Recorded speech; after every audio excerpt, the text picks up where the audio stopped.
Bonsoir à toutes et à tous. Merci d'être venus nombreuses et nombreux chez Caraïbes ce soir. Donc pour accueillir Vanessa Veselka, une auteure américaine, une auteure assez exceptionnelle. On va essayer, pour ceux qui ne la connaissent pas, de faire saisir ce soir pourquoi on pense qu'elle est vraiment exceptionnelle. Donc auteur d'un roman qui est sorti en français au printemps dernier, donc chez l'O 49. L'éditeur est présent. Et la traductrice, donc Alcie Vieux-Bassel, qui est là. Donc ce roman, on va vous en parler assez abondamment ce soir. Donc juste quelques mots pour faire court en fait sur l'auteur. Donc Vanessa est quelqu'un qui, autant que je le sache, parce que je ne sais pas tout, a une vie assez riche et mouvementée en fait avant d'écrire ce roman. Donc elle a fait beaucoup de choses différentes. Peut-être qu'elle nous parlera tout à l'heure justement de quand elle arpentait les autoroutes américaines en fait, alors qu'elle était encore adolescente. Peut-être qu'elle nous parlera de son activité d'activiste syndicale. En tant que romancière, c'est assez frappant, et je pense que vous le verrez, de voir toute cette matière en fait qui est là dans Zazen et qui est organisée d'une façon vraiment extrêmement intéressante. Et donc, comme nous on préfère en général dans ces librairies parler des livres, des auteurs eux-mêmes, et qu'on a toute la soirée en fait pour parler de Vanessa elle-même, on va rapidement passer sur Zazen. Donc c'est Marianne qui va vous en parler. Bonsoir à tous. Donc je vais essayer de parler de Zazen sans faire de spoiler. Bon, déjà le contexte, Zazen c'est un roman qui donne à voir une Amérique qui est dans un état de décomposition avancée. On peut penser que c'est une dystopie, mais on peut aussi penser que c'est une Amérique qui n'est pas très loin du tout de la réalité actuelle. Dans cette Amérique, la population vit dans la peur des attentats. Il y a la présence policière partout, à un moment, avec cette expression comme des armées de fourmis que j'ai beaucoup aimé. Et il y a des conflits larvés qui attendent leur embrasement partout, des nouvelles églises qui fleurissent au cœur des centres commerciaux. Et puis, ce qu'on voit beaucoup, c'est la contre-culture qui a été complètement digérée par la société de consommation. La nourriture végétalienne, les dreadlocks qui trempent dans les smoothies à la mûre et qui sont devenus la norme dans cette société. Et des anarchistes dits de bac à sable qui sont inoffensifs et inefficaces pour réussir à enrayer ou retarder la décomposition de cette Amérique qui ressemble déjà à un cadavre. Ce qui est frappant dans cette société, c'est qu'il y a une individualisation extrême des désirs de chacun, et chacun est vraiment concentré sur la satisfaction de ses désirs. Il y a par exemple un personnage qui est très occupé à organiser une soirée sexe alors que toute la ville brûle autour. Est-ce qu'il reste quelque chose à sauver ? La plupart des Américains semblent penser que non et cherchent à partir s'ils le peuvent pour des pays plus sûrs comme l'Indonésie, la Thaïlande ou le Honduras. Ce qui est extraordinaire dans ce roman, c'est son héroïne. Donc c'est une femme qui s'appelle Della Milinek. C'est une personne vraiment à part, alors que la plupart des personnages sont désengagés, sont plutôt intéressés justement par ce départ vers un ailleurs, par ces fêtes qu'ils veulent organiser, par des actions locales dont on a l'impression que de toute façon elles ont très peu d'impact. Della, elle cherche, elle questionne, elle cherche une voie en quoi croire. Et elle se heurte sans arrêt dans ses questions à des réflexions et des voies qui lui apparaissent comme des voies sans issue. Alors elle est la fille d'anciens gauchistes qui ne sont pas vraiment repentis. Ils ont éduqué leurs enfants en se disant qu'il fallait les préparer à cette révolution, mais sans jamais rien faire pour la déclencher. Elle est spécialiste de paléontologie et de géologie, et ça va être très important dans le roman. Mais elle travaille comme serveuse dans un restaurant végétalien qui s'appelle, attention, Si on chantait, dans une société qui est dominée par les petits boulons. Sinon, elle vit dans le grenier de son frère qui s'appelle Credence, et elle ne s'est jamais vraiment remise, comme le reste de la famille, d'un drame familial. Donc elle aimerait vraiment agir, elle aimerait croire en quelque chose, mais elle est en proie à tous ces questionnements et aussi à des troubles obsessionnels compulsifs qui lui font jouer avec les rats morts qui sont empoisonnés par le patron du restaurant. cartographier l'état du monde avec tout ce qui peut lui tomber sous la main, collectionner des images de civils qui ont choisi de s'immoler, puis enfin déclencher des alertes à la bombe. Comme cette Amérique qui bascule dans le chaos, dès là elle est en pleine confusion. Elle est traversée de ces courants d'incertitude dans un monde où il y a trop peu de choix, trop de choix pour consommer et trop peu de sens pour vivre. À la fois, il y a ce questionnement, en même temps, le roman est très drôle. Elle réfléchit beaucoup. Elle est à la fois très intellectuelle et très déstructurée. Et ce qui est chouette quand on lit le roman, c'est qu'on est plongé soi-même dans cette confusion avec une écriture qui m'a fait beaucoup penser à celle de Denise Johnson. Donc elle ne sait pas vraiment comment faire, comment agir. C'est un personnage auquel on a du mal à s'attacher, mais qui est dont on sent très fortement la confusion, et qui est pour moi une des forces incroyables de ce roman. Donc elle voudrait désespérément croire en quelque chose, changer le monde, mais sans faire de dommages. Finalement, après toutes ces valses, hésitations, elle va se jeter dans l'action, portée par ce désir qu'elle a de croire en quelque chose, et puis portée par ses compétences en géologie qui vont beaucoup l'aider. On n'en dira pas plus. Et elle se retrouve prise dans un complot dont les conséquences vont lui échapper et vont finalement venir lui exploser en pleine figure au fil de l'eau comme des bombes. Voilà, donc au final c'est un roman qui est à la fois très drôle, très ironique et cruel et qui est franchement dérangeant. Je voudrais juste ajouter un mot, c'est qu'une lecture, vue depuis le genre en fait science-fiction, dans cette librairie, pour ceux qui la fréquentent, vous savez qu'on aime bien les littératures qui flirtent avec les genres, qui s'en affranchissent un peu. Et c'est vrai que quand on voit surgir, donc on est dans l'édition française, dont vous allez nous dire quelques mots dans quelques instants, mais quand on voit surgir un roman comme celui-là, donc dans une collection justement de littérature ambitieuse, généraliste, qui est l'O 49, un roman qui traite d'univers parallèle, d'anticipation, mais en tout cas qui présente une situation sociale qui n'est pas évidemment les États-Unis d'aujourd'hui, qui est une lecture de ce que pourraient les États-Unis aujourd'hui, ça nous envoie rapidement en fait vers des auteurs qu'on adore et qui sont eux classés, sauf l'un d'entre eux, dans le genre science-fiction. Mais donc pour ceux qui ont ça en tête, moi ça faisait longtemps que j'étais pas tombé sur un roman qui fait immédiatement penser au meilleur de Ballard, période tardive, c'est-à-dire de Millennium People, au meilleur d'Aldis, période Super Can. Donc des gens qui sont capables d'aller saisir une réalité sociale dans son détail, de la présenter, de l'inventer, parce qu'elle n'existe pas, en tout cas pas sous cette forme-là, et puis de ne pas vous faire un essai ou une dissertation en disant ouais, le monde va mal, regardez, et puis de vous expliquer, non, ils vous le font sentir. Et en le faisant de façon extrêmement minutieuse, en inventant des personnages qui sont d'une richesse et qui sont drôles, vraiment drôles, sachant que c'est pas du tout quelque chose où on s'esclaffe en disant que le monde est drôle. Non, c'est la situation qui est exceptionnellement bien traitée. Et probablement la personne à qui ça me fait le plus penser, mais parce qu'il y a cette finesse dans le détail et dans l'invention des personnages, c'est quelqu'un qui est un peu moins connu que Ballard et Aldis, qui est Jack Womack. Et tous ceux, en tout cas, qui connaissent son fabuleux journal de nuit, et cette façon d'aller chercher justement auprès de personnes jeunes qui se confrontent à une réalité qui, bien entendu, les dépasse, mais pour lesquelles ils ont des armes insoupçonnées. Alors ici, une des armes insoupçonnées, effectivement, et on ne vous en dira toujours pas plus, c'est la géologie et la paléontologie. Et ça, normalement, ça devrait quand même vous dire, mais comment est-ce que ça va devenir une arme politique ? Eh bien, il faut lire le livre pour ça. Mais c'est vraiment du très grand roman, et j'espère qu'on en aura d'autres de ce calibre-là. Et c'est vrai que maintenant on est un peu curieux de savoir comment ce roman américain s'est retrouvé chez nous en France et en Open CV. Eh bien, il y a 4 ou 5 ans maintenant, 4 ans, alors que je pense que tu avais fini ce roman, tu avais cherché des éditeurs aux États-Unis, tu avais fini par le publier en ligne.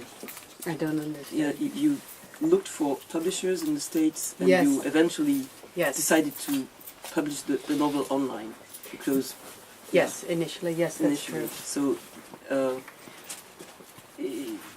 I'm going to do the Nelson Montfort. That's I'm going to. Do the Nelson his, Montfort. no, sorry, his sports reporter who says things in English and then in French, and it's very kind of. Don't worry about it. Say it all in French, and then Donc je if vais I faire mon lost it, accent then you fort, can. je vais juste voilà. Et donc Vanessa, ne trouvant pas d'éditeur pour ce roman, ce qui est bon, totalement incompréhensible, mais c'est comme ça, le publie en ligne.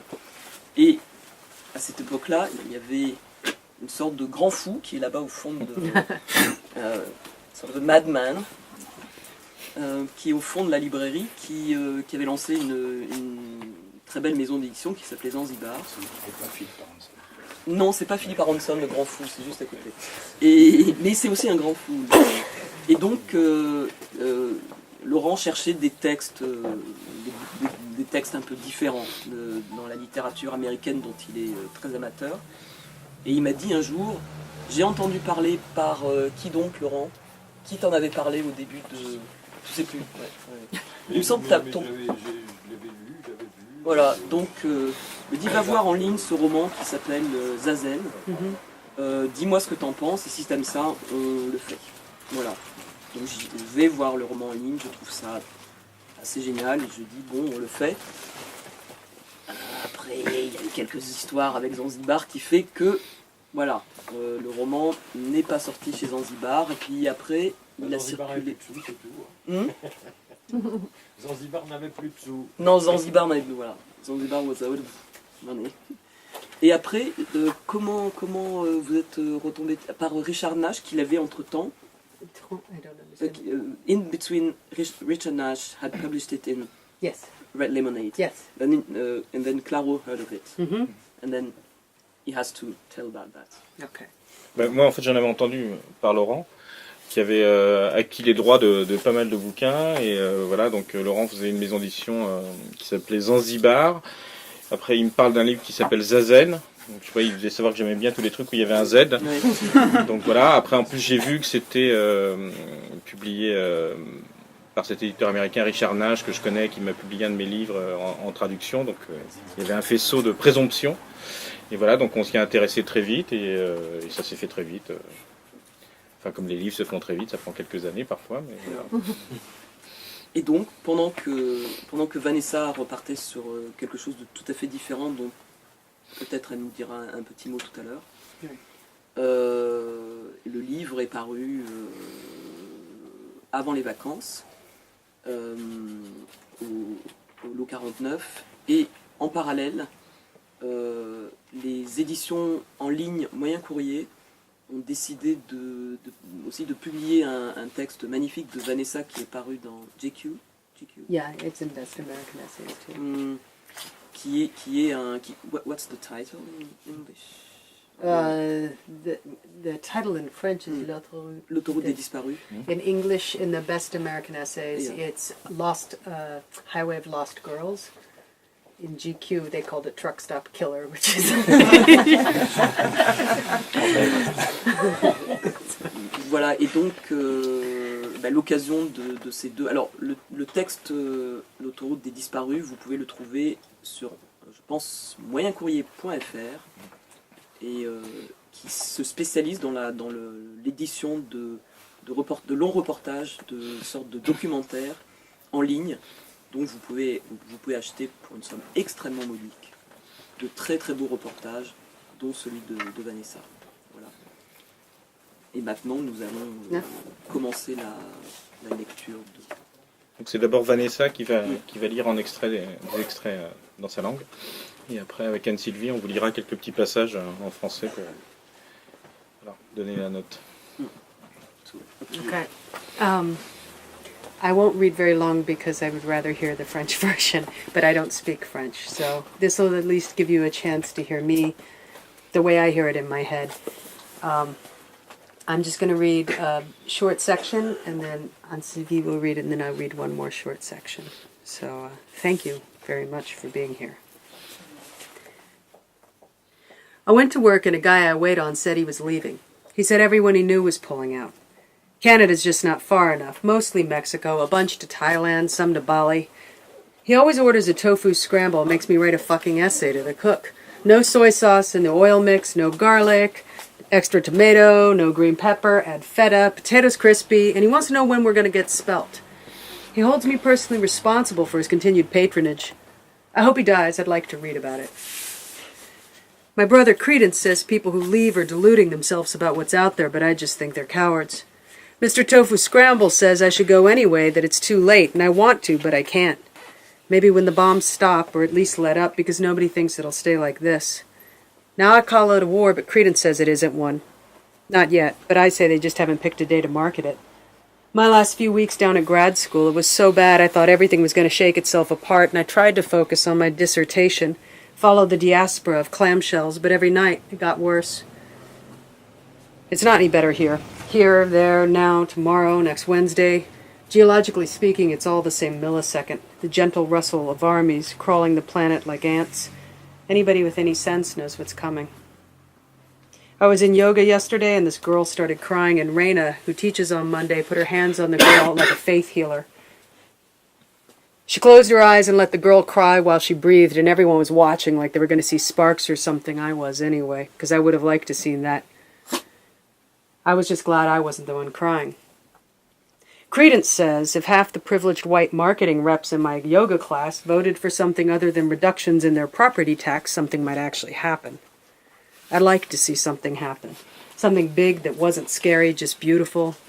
Some kind of wonderful surprise like how fireworks used to feel, because now I'm no better than a dog. Still, there is something true in this yoga manifestation thing, because I feel different when I believe different things, only I don't know how to go back to feeling how I did because I can't re-believe.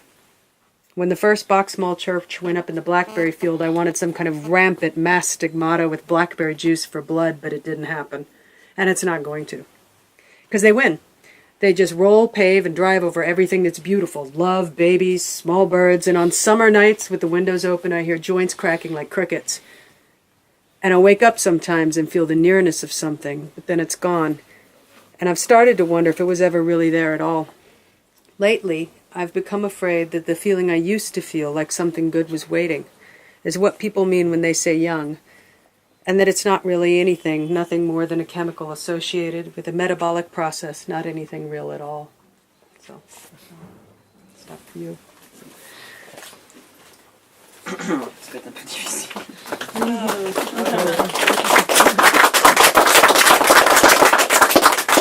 Alors, Della et son ami Jimmy, qui est une jeune femme, sont dans un camion. Une nouvelle éruption sur le panneau lumineux et les cheveux de Jimmy qui brillaient dorés, et même Cécile quand elle tournait la tête. Ils étincelaient puis ils redevenaient noirs. La circulation s'est de nouveau fluidifiée, nous sommes repartis, les vitres laissaient encore passer l'averse, si bien que les gouttes me piquaient les joues, tandis que le camion prenait de la vitesse. Jimmy, de son bras replié, a essuyé la buée sur le pare-brise, la clarté est revenue. Je ne m'étais pas rendu compte de son éclipse. À présent, on y voyait si clair que c'en était ridicule. Par la vitre, à la fin de l'arc tracé par le bras de Jimmy, j'ai vu, sous la brume, un fleuve d'ombres noires qui se chassaient les unes les autres en des éclairs sourds. L'acier, les phares arrière se déversaient dans la vallée puis s'épanchaient au-delà de l'arête d'un sommet distant. Moi aussi, je vais peut-être m'acheter un billet, ai-je dit. Un néon au passage a éclaboussé la joue de Jimmy d'un jet rouge vif. De nouveau, j'ai vu Grace, ma mère, à l'époque où ses cheveux étaient encore clairs. Ses yeux rampaient sur le monde comme des araignées. Soudain, il m'est venu cette idée. Je voulais que Jimmy continue de penser à moi lorsqu'elle serait partie. Je voulais qu'elle dise mon nom. J'ai tendu la main, effleuré son visage. Elle a frémi, je me suis retiré. « Qu'est-ce que tu fais ?»« Si t'aimes pas, je ne le ferai plus. Elle m'a regardé, puis la route. Les voitures voguaient comme des trous noirs refroidissants sur un océan de phares rouges. « Bon, a-t-elle répondu au bout d'une minute. « Non, ça va, mais ça fait bizarre. » Et de nouveau, j'ai tendu la main, touché sa joue. Je me suis dit que j'en parlerais à Crédence, qui trouverait ça drôle. Ce qui n'était pas le cas. Pas vraiment. C'était n'importe quoi, comme tout le reste. Et là, ce n'est pas trop dur. Non, ça ne fait pas mal. C'est juste une question de respiration. C'est juste une question sur la peur que tu enfermes dans tes cellules. Les bleues, les vertes, les rouges, les falciformes, les dormantes, les geôlières. Les gens en sont aspergés. Mais ce n'est pas là que je la garde, ma trouille. Tout le monde a besoin d'un endroit où elle vous lâche, sinon on en mourrait. Moi, en tout cas, je n'y survivrai pas. Il y a des jours où je déteste ce monde, surtout lorsqu'il est plus beau que je ne peux l'imaginer. Les lumières de l'autoroute se sont mises aux morses, la vallée s'est effondrée. Nous nous sommes engouffrés avec les autres véhicules dans une tranchée bordée d'enseignes, de restaurants et de stations-service qui faisaient la guerre des prix. La peau de Jimmy était brun clair au-dessus de son jean, ivoire sous la ceinture comme je m'y attendais. et j'ai vu peut-être un jardin par-delà un portail. Et peut-être n'était-ce pas un jardin, mais le reflet d'un jardin, dans mon regard si clair à présent. Jusqu'ici, pour une raison ou une autre, je ne l'avais pas vu. L'éruption était déjà généralisée, il n'y avait plus rien à sauver. J'avais embrassé l'ourlet des fantômes.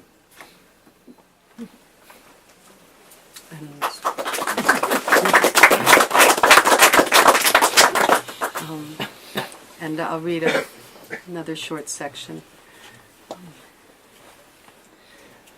I have 2 recurring nightmares.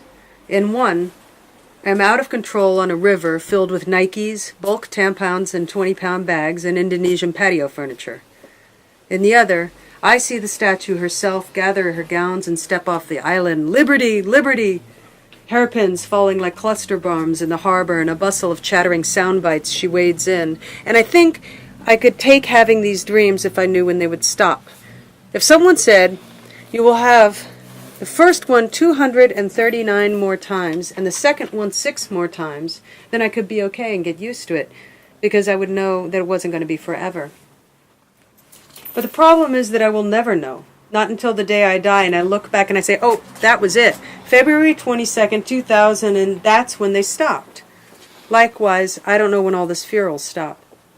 It's a strange thing to be the god of somebody else's terror, even a minor god, because I knew I was harmless.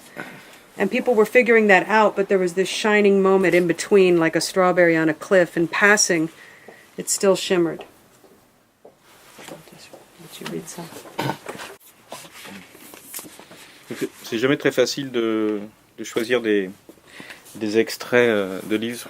D'ailleurs, si jamais il y a des gens qui écrivent ici ou qui ont publié, il faut qu'ils pensent dans leur prochain livre à mettre des extraits. Ça nous facilite le travail parce que sinon c'est beaucoup plus compliqué de choisir. J'ai trouvé sur internet une photo représentant un homme qui s'immolait par le feu. Ni l'homme ni sa cause n'étaient identifiés. Il y avait un bidon d'essence posé près de sa jambe. Sans doute l'homme venait-il de jeter l'allumette. On distinguait encore ses vêtements. Il battait des bras. J'ai pensé aux bouddhistes qui peuvent rester aussi immobiles que l'eau qui dort et brûle comme des bougies. On le voit dans cette photo, très connue, d'un moine zen qui flambe, assis en tailleur au milieu d'un carrefour, avec les voitures qui passent et les gens qui regardent. Ce qui l'entoure est flou, les gens, les voitures, puisqu'en mouvement. Lui, non. Il est d'une netteté absolue, parce qu'il est d'une immobilité absolue. Le moindre pli de sa robe, de ses paupières, la suie que dégage la fumée, tout est net. La première fois que j'ai vu cette photo, c'était au lycée. Je me rappelle en avoir parlé à Crédence. Il brûlait ? Oui. Mais tu bouges, ce n'est pas possible autrement. Il ne bouge pas. Dès là, voyons, comme si je le faisais exprès. Dès là, le corps bougerait forcément. Le timbre de sa voix était plus fluet, plus aigu. C'est biologique, piaillait-il. On ne se maîtrise plus. En 1969, à Prague, Jan Palach a mis 3 jours à mourir, parce qu'il n'était pas entraîné à rester immobile. Ça correspondait davantage à ce que pensait Crédence. Il n'avait pas pu s'empêcher de bouger, c'était biologique. Après avoir trouvé la photo de l'homme en feu qui battait des bras, je me suis mise à chercher des témoignages de gens qui avaient assisté à des immolations. Bon Dieu, me suis-je dit, si on ne peut pas se fier à des anecdotes anonymes, invérifiables de 2e ou 3e main, que reste-t-il ? Leur nombre m'a surpris. Hier encore, il y a un type qui s'est immolé pour marquer son opposition aux recommandations de je ne sais quelle sous-commission sur la nécessité d'instaurer un quota de 3% dans la production de céréales alternatives. Et dans le tas, des Américains qui dansaient comme des cierges magiques au 4 juillet, des nationalistes basques, des prêtres allemands et des éditeurs taïwanais. J'ai relevé ceci dans un article Wikipédia. Kathy Change s'immola par le feu pour manifester son désaccord avec le gouvernement, le système économique et le cynisme et la passivité des gens. Puis cette précision. Il se peut qu'Elizabeth Sheen, étudiante du MIT, morte à 20 ans, se soit en fait suicidée de la même manière. Un de ces immolés était, selon l'article, insatisfait. D'autres personnes se voyaient attribuer des motifs similaires, sans doute. Eux aussi, je les ai scotchés au mur. J'ai acheté un paquet de Fortune Cookies et j'ai collecté tous les petits bouts de papier. Derrière chaque languette, j'ai inscrit, sous les nombres de chance, le nom d'un immolé. Jan Palach. Votre chaleur humaine encourage vos proches à se montrer honnêtes. 7, 1, 8, 2, 5, 3, 7, 4, 1, 10. Tish Kwang Duk. Vous recevrez la visite d'un ami non conformiste et la magie naîtra. 816-2231-41-24. Elisabeth Shin. Votre avenir est aussi vaste que les cieux. 811-238-645-15. Norman Morrison. Vous retrouverez des amis perdus de vue. 615-2138-4012. Cathy Change. Vous êtes d'une nature intense, magnétique, passionnée. 7122-936-4427. Alice Hertz. La vérité est un fanal qui luit dans le brouillard sans le dissiper. 5-1-1-2-4-3-6-4-2-24. J'ai collé les bouts de papier sur des punaises. Ça faisait des petits drapeaux que j'ai fixés sur les cartes. Toutes les villes qui avaient pu inspirer une immolation se sont vues attribuer un de ces mini-drapeaux, blanc et frémissant. Capitulation minuscule. Minuscule, capitulation. Apparemment, le cœur du moine vietnamien mort en 1963 a résisté aux flammes. Il s'est rétracté et ressemble maintenant à un tout petit foie. Il est gardé en otage, conservé à l'instar d'un trésor national par la Banque nationale du Vietnam. Minuscule, cœur, foie. Je les ai punaisés au mur, les sauterelles volettes autour de nous, elles frémissantes.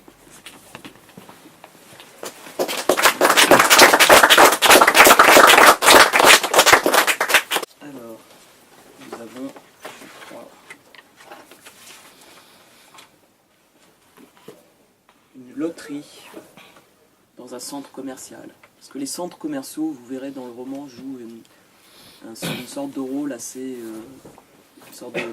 important, comme ils jouent. Ils deviennent les points d'attraction, évidemment, du public, des terroristes, de toutes sortes des terroristes qu'on va voir apparaître dans le roman, et de toutes sortes de phénomènes curieux. Et notamment, il y a des églises installées dans ces centres commerciaux. C'est la présence du mall. Voilà. Oui, on ne va pas faire de mauvais jeu de mots avec l'immolation. Quelques secondes après 5 heures de l'après-midi, le pasteur de l'église est monté sur un podium près du camion rouge et a pris le micro des mains du DRH qui était en train de faire quelques annonces. Le pasteur a agité les clés du camion. « Et comment se fait-il que vous ne veniez pas aussi nombreux dans mon église ?» Grace et Miro, les parents d'Ella, le disent toujours, la réprimande et le sable dans le ciment du patriarcat. Le pasteur s'est approché de l'énorme tonneau de verre dans lequel tournaillaient les tickets de la tombola. La foule s'est tue, le pasteur a baissé les bras et joint les mains. Puis il a levé les yeux, la foule a éclaté de rire.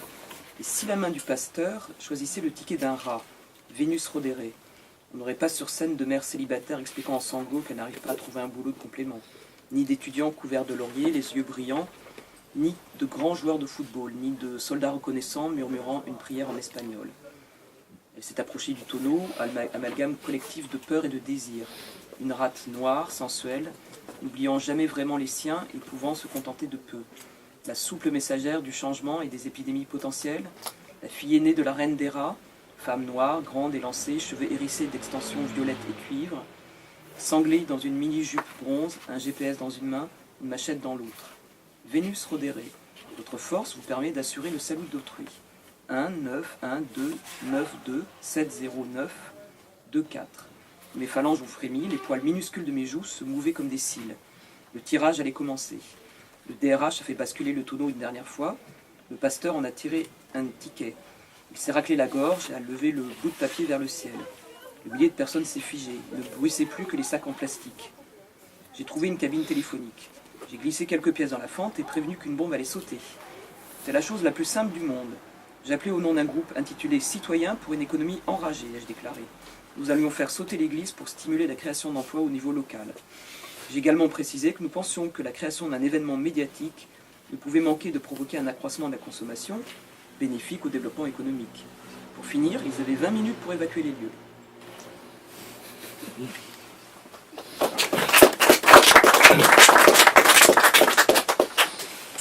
Alors là, je vais vous lire un petit extrait qui se passe dans le restaurant où travaille Della, et il va se passer un drame qui va beaucoup énerver la cuisinière. Je travaillais au restaurant quand la bombe a explosé. Nous étions tous ce jour-là absorbés par un autre drame. Le matin même, Mirror avait jeté en arrivant son sac sur le comptoir. Ils ont vendu le resto, vendu de chez vendu. Mitch, la cuisinière, est sortie de son antre. Elle portait un t-shirt orné d'une femme enceinte armée d'un fusil d'assaut. Elle avait les joues cramoisies à cause du grill. Non, Franklin n'aurait jamais vendu sans nous le proposer d'abord. Putain, je plaisante tellement pas que ce n'est plus drôle du tout, a rétorqué Mirror. C'est signé, réglé. Tout le monde est au courant dans le quartier. C'est de ça qu'il veut nous parler dans sa réunion de merde. Mitch a secoué la tête. C'est une rumeur. À dire vrai, a commenté monsieur Tofu Brouillé, c'est un des clients, des pommes de terre plein la bouche. Je le sais depuis la semaine dernière, c'est une honte, vraiment. Il a avalé. Mais voilà, on n'y peut rien, c'est le changement. Et ça fait un truc en moins à regretter, pas vrai? Au fait, Mitch, tu remercieras Franklin pour l'épeautre. C'est possible d'en avoir encore à la prochaine occasion? Les joues de Mitch étaient parcourues de tics. Une crêpe commençait à fumer sur le grill. Je ne crois pas qu'il s'en occupera. Les nouveaux propriétaires sont venus 2 fois, a dit Mirror. C'est Kelly qui les a servis, des Californiens. Ils ne sont même pas végétariens. Mitch, la cuisinière, a contemplé les miettes dans l'assiette de monsieur Tofu Brouillé. Elle est allée chercher une bouteille de vin dans le placard avant de revenir dans la cuisine d'un pas lourd. La seconde d'après, un fouet de cuisine s'est écrasé sur le panneau de liège où était punaisée la pseudo-convention collective des bas salaires. La nouvelle de la vente s'est répandue, reléguant l'attentat du Newland Trust au second plan. Tout le monde avait son avis sur la question. Ed, le fils unique de la logique. Vous allez tous être virés. Monsieur Tofu Brouillé. Le changement conduit fréquemment à la transformation. Qui aurait pensé que j'allais me retrouver un jour sur l'une des plus belles plages du monde? Ed, le fils unique de la logique. Et vous n'aurez certainement pas droit aux allocs. Monsieur Tofu Brouillé. En fait, si les balinaises sont si gracieuses, c'est qu'elles doivent porter des choses sur la tête. Il s'est avéré que notre collègue Franklin avait déjà mis en vente sur eBay la plupart du matériel de cuisine et toutes les œuvres d'art qui décoraient la salle. Depuis une bonne semaine, la moitié des gens du quartier enchérissaient sur les treillages de jardins indonésiens. Chaque fois que la colère retombait et que Mitch se calmait, un nouveau client faisait son entrée. Non, Franklin a vraiment vendu le resto?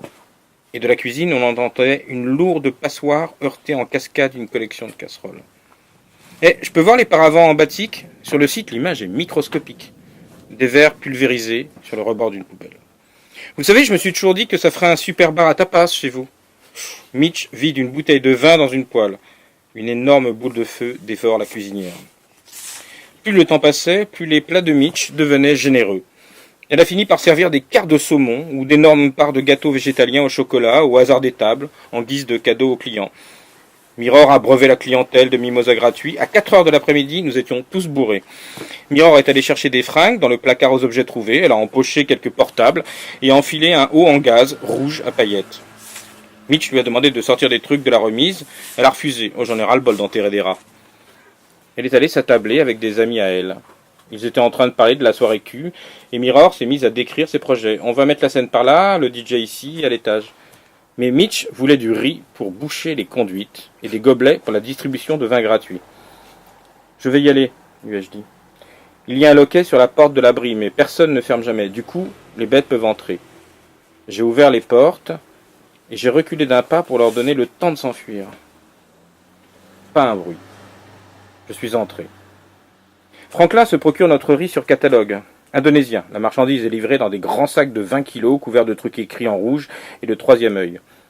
J'en ai empoigné un pour le rapporter à Mitch. Les bêtes avaient mangé plein de choses, des nouilles, des crackers, de la farine de sarrasin.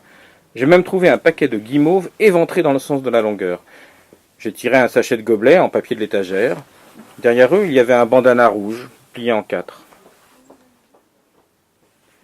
En allant jeter les ordures à la benne, je suis passé devant le cimetière des rats. La plupart des petites croix de bois avaient été piétinées. Celles qui tenaient encore debout penchaient dangereusement.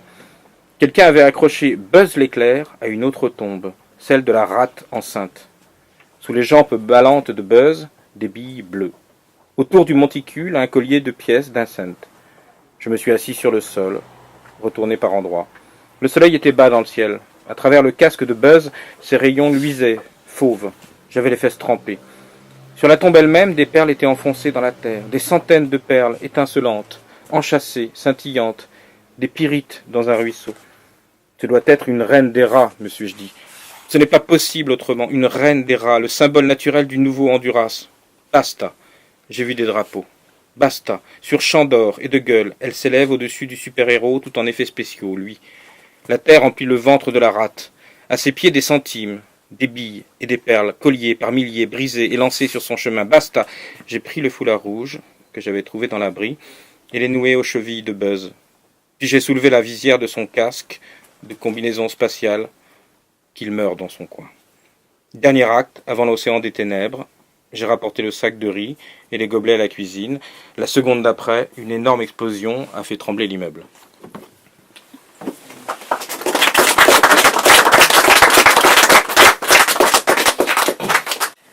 Thank you. I'll keep this brief.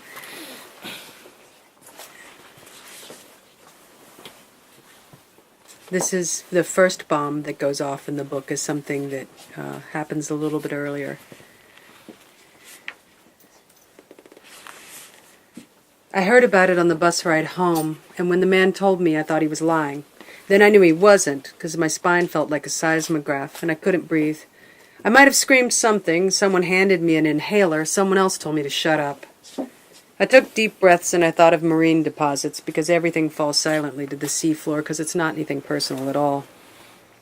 Only the day before I had been in the yoga studio and taken my place among the realm of rising home equity, and I was so full that I could barely move because the flower of gentrification, a lotus spinning downstream, was there, and Reina walked to the front of the room. Reina is a yoga teacher. She stood there for a second with the sun coming in on her face turning gold and her hair auburn, and in that stream of light I watched a million particles of fiber, unwoven and unmeshed, freed from what we'd made them, cars, rubber bands, backpacks, bombs, and baby teeth. A gilded dust in a quiet room, they floated weightless. She reached behind her head and twisted her hair into a bun and clipped it at the nape of her neck. "Let's take a moment to come into the room and into our bodies," she said.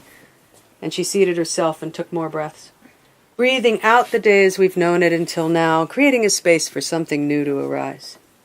I invite you to let go of the expectations that you came with and open to the experience of your body on the mat. Maybe imagine a gold light coming in through the crown of your head with each breath, drawing it deeper into you and then letting it go. My shoulders quivered, and I saw Credence sitting in a field surrounded by katydids, and they looked like leaves, and when I ran over to him, they all flew away. And I thought, this must be how it feels to speak in tongues right before you did when no one knew you were about to.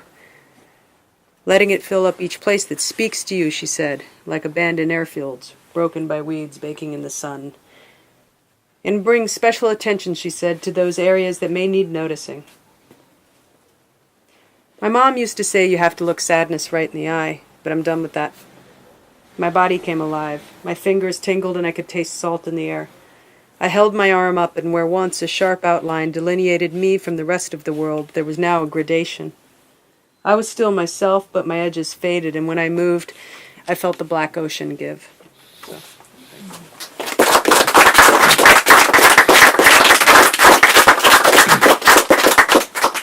Voilà, donc j'espère que ces quelques extraits, donc en anglais et en français, vous donnent une idée d'abord du degré d'humour et de cruauté qu'il peut y avoir exactement en simultané en fait, à l'intérieur du livre.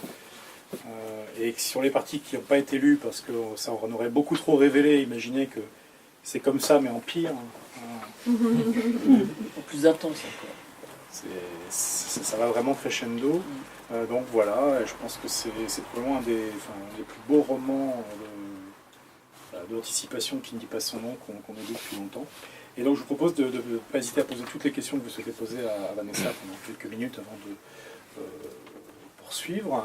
Mais donc voilà, si vous avez des questions, nous on en a quelques-unes, ceci dit. Donc, je peux poser la question en anglais? Oui. Okay, it was just magical listening to you, reading the book. Thank you. It was very intense. I had two questions. One is a very basic one. Why Zazen? What is the... Why the meaning, what the name? What title, yes. Well, to me, okay, so I'm assuming people probably know, but Zazen is this term for Japanese sitting meditation. And Della, the narrator, is interested in people who set themselves on fire, but I think that more than that, to me, the novel was sort of about this question, can you sit still on fire? You know, when the world is burning, when there is no right move forward, when the only choice is presence, can you sit there? You know, this is something that is unbearable to her, but it's the crisis of the book in a lot of ways. So that question, I write a lot of my work from questions. meaning like I'll have one or two questions that I come back to again and again and again as I'm working through a novel. And the one in this one was Can You Sit Still Fire? It was just sort of, it came back to that again, and to me, you know, that was a touchstone for me in the book. And I kept thinking I would come up with a better title later, but I never did, and it stuck. So that's how I came to that title. Yeah. Okay. My second question was just about what are your new projects? What are you working on? I'm working Vous on nous my. voulez notre question, mais c'est pas grave. Hein. Pardon? Vous nous voulez notre question, mais c'est pas grave. J'ai fait exprès. C'est certain que ça allait venir. I'm in the middle of my new novel. In the interim, I wrote a novella, which I did not try to publish. I sort of want to wait and put it with short stories. I did some short stories. And then I wrote this essay that was mentioned earlier, and I'm working on another essay, long essay. But my heart is in the novel. I love the novel desperately, and yeah, so that's what I'm working on. Yeah, hopefully it'll be out in, within a couple of years. I mean, I don't know in France when, but yeah. So, Thank you. certainly, thank Somehow you. later. Somehow later, maybe earlier. I don't know.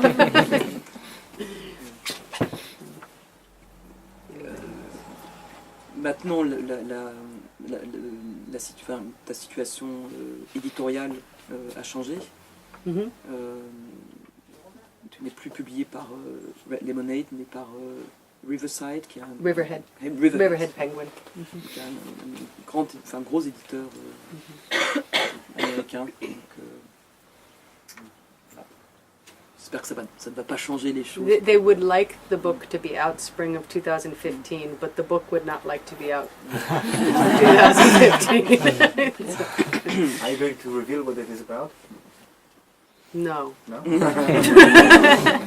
tried to. I can't because I only can talk about what I've written, and it's too.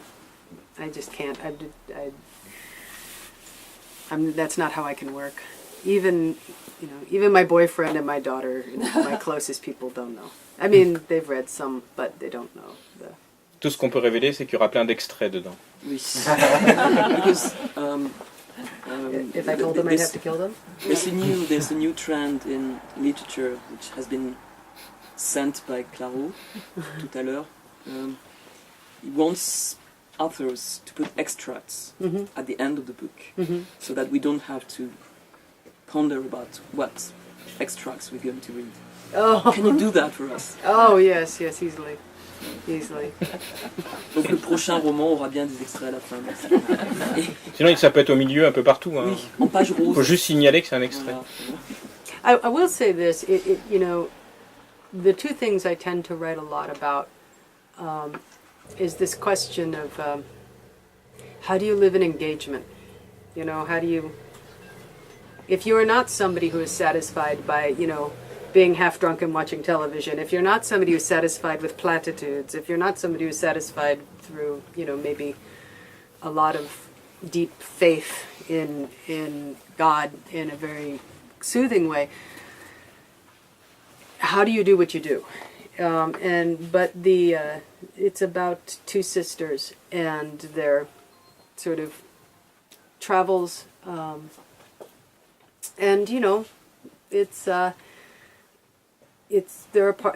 I enjoy writing it. Parts of it are funny. Parts of it are, the way the world is. I don't know. But this question of engagement, and also for me, this question of, I obviously am an American, and this question of, can the American project work in any way? What is this project? What is this social construction? And is there a way through it? I mean, that maybe, in some ways, I think, crosses over with problems as a world that we all have. And then but this question of the American project, I also read a lot about. And so, yeah, I'm trying to sort of condense many thoughts down into one or two lines, so it may sound a little vapid, but It's not. Yeah, okay. There was I shouldn't mention it, but there was a nice article about the book, which was published when the book was out. The writer had a slight complaint. That was you have a lot of ideas in one sentence. Yes. I'm a maximalist kind of. L'écriture est très dense. The writing is so full and full of sense. It's difficult then to translate, I have to say. Okay. So can you make it simpler? Don't. Don't. Who's gonna do it? One thing I found very impressive in Zazen was the way that you made a lot of fun of all those people who are not so countercultural and totally useless in the context. But even when you make fun of them, there is a lot of empathy and complicity with them. I think that it gives a special touch to the book, because it's not okay, they are stupid because it's useless. There is a lot more in that, and I was curious to know how you managed to keep that empathy while they are taking the opposite way compared to what your main character is trying to do. Empathy is a huge part of the book. I mean, the character, I try to bring it in, as a writer, I'm trying to bring it into all my writing. You know, I mean, I don't, it's a very deep value in my writing. For the character of Della, it's something she can't escape. You know, she would like to be free of empathy, but she can't.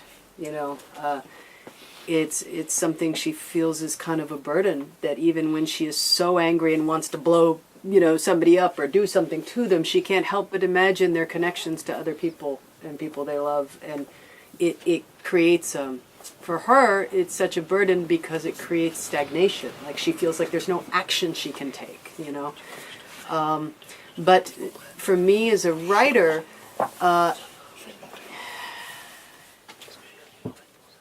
it's more like I said, it's a value for me, but it's also I think I criticize the worlds I know very well a lot of times, and I know them because I have crossover with them, or I know people in them.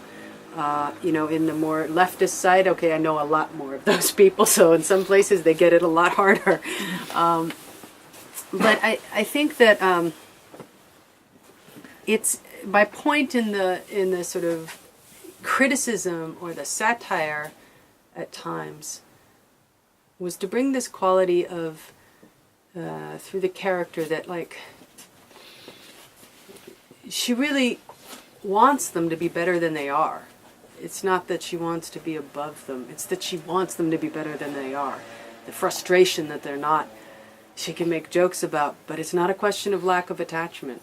It's, you know, she's kind of empathetically tied to them. You know, you're kind of stuck on the train that's going off the cliff, you know, together in some ways. So, yeah. So that is an important value for me in trying to write. Marianne disait tout à l'heure qu'on n'arrivait pas forcément à bien s'attacher à l'héroïne, mais pour ma part c'est tout le contraire, c'est-à-dire que comme elle exerce comme elle est victime de cette empathie pour le reste on est en fait au cœur de ce qu'elle reçoit, et le livre c'est aussi ça, c'est une sorte de bombardement atomique perpétuel de tout ce qui se passe en bien, en mal, et ce personnage est exposé en permanence, absorbe en permanence et retravaille avec sa langue évidemment, et rejette en permanence ce qu'elle reçoit, les signaux les plus lointains, les bombes qui explosent à l'autre bout de la planète, les guerres lointaines, toutes ces choses-là. Et donc c'est vraiment l'expérience romanesque, que j'espère qu'on a encore en français, c'est que on traverse un champ, on est arrosé constamment arrosé de toutes ces visions, de tous ces sons, de toutes ces choses pendant les 300 pages du roman, et c'est une expérience effectivement assez... une expérience de lecteur assez unique. I only understood some of that. Sorry. Just saying that you felt like you are inside the main character, and you feel okay. like her, all things dropping on you, raining on you, and like a sort of atomic radiations coming to you, and you give them back. Yeah. I'm sorry, that was not a question. You know, my brother said, you know, the reaction to the book sometimes, I'll just give you a few brief ones. There was talk of it being made into some kind of HBO series, and the woman who did Game of Thrones read it and wrote back one email, and she goes, Zazen is too bleak a world to ever set a series in.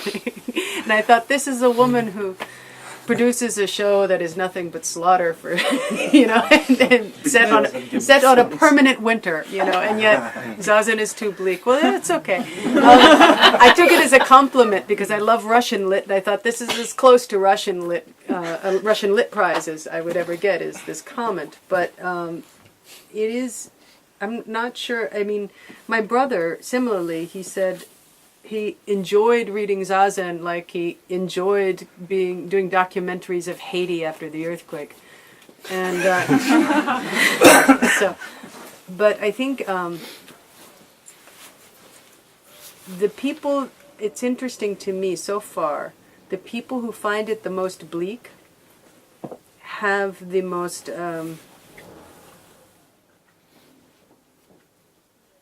protected lives a little more, and the people who seem to find it really funny, you know, or like really emotional, seem to be have a different kind of life. I mean, it's a very different read that I get from people. Similarly, I hear people say, Della is mentally ill. What medication is she on?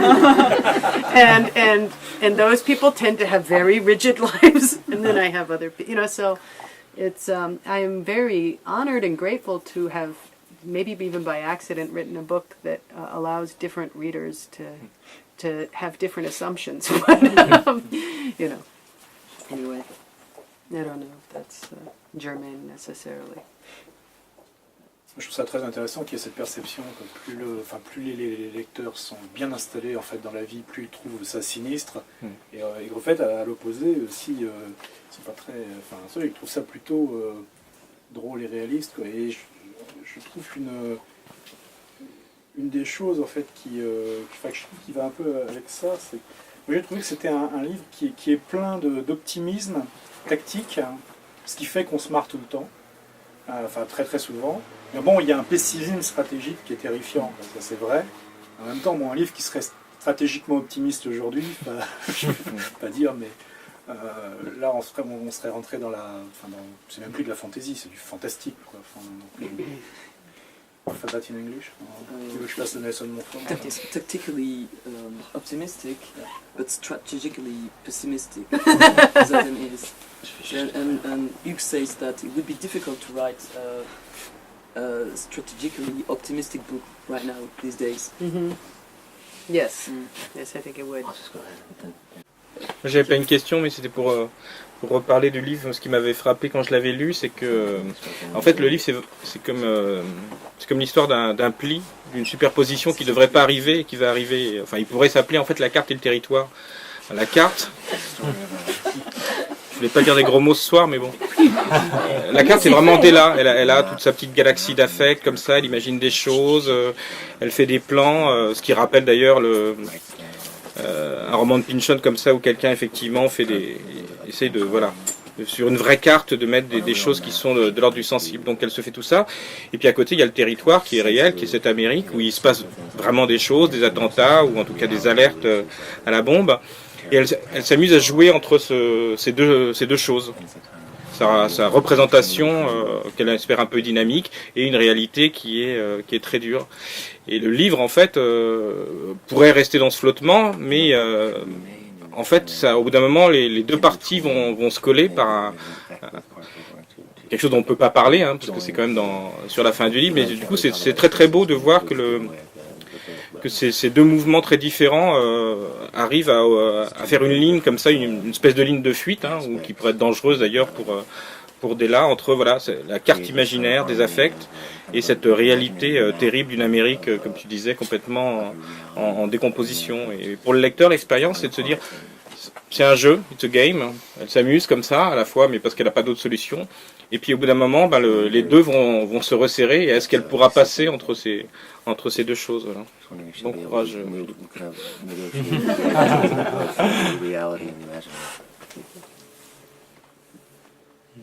I have a question. Yes, please. I don't want to give away any spoilers, but the ending to me, I can't imagine it sort of ending any other way than that. And it's perfect, and it was really sad to let Della go and not have her voice keep going. But I was wondering if that ending just came to you, or if it took a long time to get to the point where it felt right, or how the process worked. I can talk about this without spoilers. Okay. Elle va raconter la fin sans tout raconter. So the crisis for me in writing the ending, I knew was coming for a long time because I was cutting off the passages out as I wrote. Je savais que la fin allait être vachement difficile et stressante parce que toutes les issues se renfermaient petit à petit et je savais que j'allais vers cette fin. So what I knew is that for the things that I said were true about Della to remain true without her betraying who she was or the rules of the book, there was no way for her to find some kind of, redemption or something or other that I would want at the end. Et donc pour que le personnage de Della existe selon tout ce que j'ai raconté sur elle depuis le début du bouquin, je savais qu'il fallait avoir une fin qui justement la ferait disparaître. So what I ended up doing was writing blindly and just trying to trust that it would line up. But I did not know how that was going to happen. And so the endings that I said were not allowed were she can't just fall in love and be happy. She can't,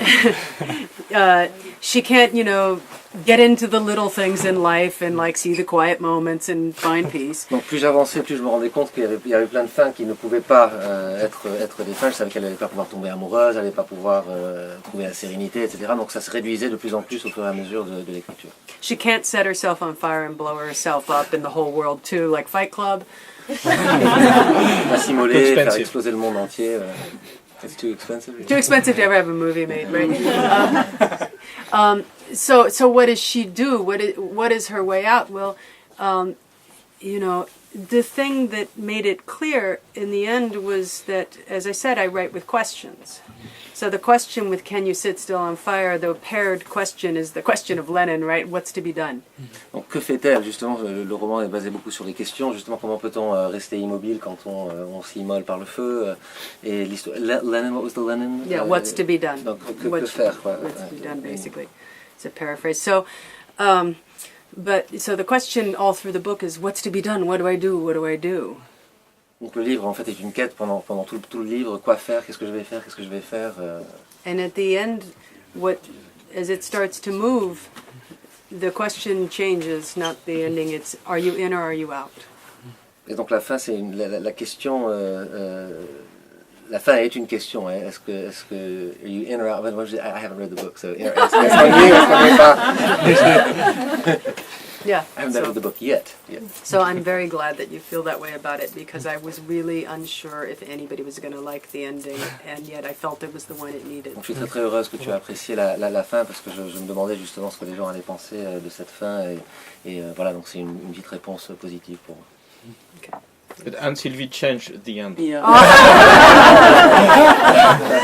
Yeah, well, yeah, et that's all right. ils furent heureux et ils eurent beaucoup de petits rats. And lived happily ever after and had a bunch of rats. Yes, exactly. Had many rats. Philippe Aronson, qui vient de sauver le caractère réellement bilingue de cette soirée, a traduit L'autoroute des disparus avec sa page. Donc, c'est lui. Merci. He's had a day before of talking in my ear while I...